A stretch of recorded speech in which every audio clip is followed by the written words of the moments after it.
জামালপুরে আমাকে জানানো হয়েছে যে ৬০,০০০ কোটি টাকা উন্নয়ন ব্যয় হয়েছে।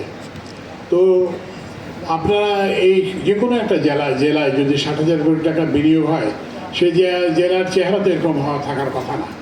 আমি ২০০৮ সালে যে জামালপুরকে দেখে গেছি এবং আমি এখানে খুব একটা পার্থক্য দেখতে পাইনি।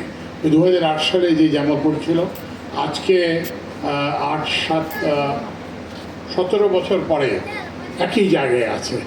তো এখন হচ্ছে যে আমাদের অবস্থা হয়ে গেছে যে ওই যে সেই নাসিরুদ্দিন হোসজার গল্পের মতো, ওই যে বিড়াল এসে কাবাব খেয়ে ফেলছে, অ্যাকচুয়ালি স্ত্রী খেয়ে ফেলছে, মানে নাসিরুদ্দিন হোসজা বাইরে থেকে মসজিদ থেকে আসার আগ পর্যন্ত।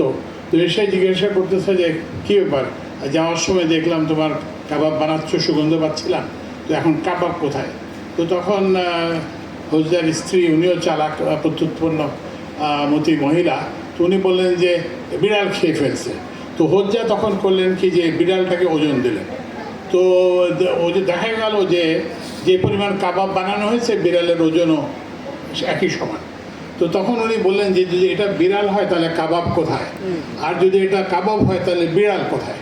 তো আমাদের উন্নয়ন প্রচেষ্টারও হচ্ছে যে এইটা, যে আমাদের ওই যে বিড়াল কাবাব খেয়ে ফেলতেছে এবং আমরা বিড়ালকে যখন ওজন করে দেখতেছি তখন বিড়ালও পাচ্ছি না, হয় বিড়াল পাচ্ছি নাহলে কাবাব পাচ্ছি না। তো এই অবস্থা থেকে আমাদেরকে উঠে আসতে হবে এবং বাপেক্সকে কিন্তু এই যে যেটা বললাম যে ব্যয়ের ক্ষেত্রে করতে হবে, সাশ্রয়ী হতে হবে।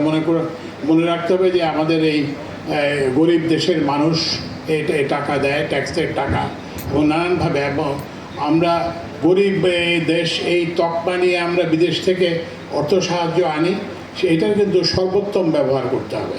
এবং এই সর্বোত্তম ব্যবহার করতে পারলেই যে আমাদের যে উন্নয়ন প্রচেষ্টা তার অভীষ্ট লক্ষ্যে পৌঁছে যাবে।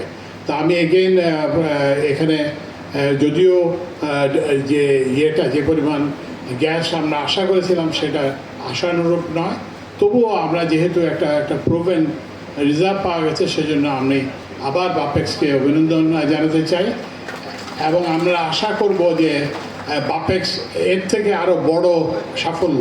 এখন কিন্তু আমাদের দরকার যে এমন গ্যাস ক্ষেত্র আবিষ্কার করা যেখান থেকে 2টি CF 3টি CF, আগের যেভাবে আমরা বিবিএনআতে পেয়েছিলাম কিংবা জালালাবাদে পেয়েছিলাম 3, 4, 5 TCF-এর গ্যাস রিজার্ভ পাওয়া প্রয়োজন। তো আশা করি আমরা সেটাই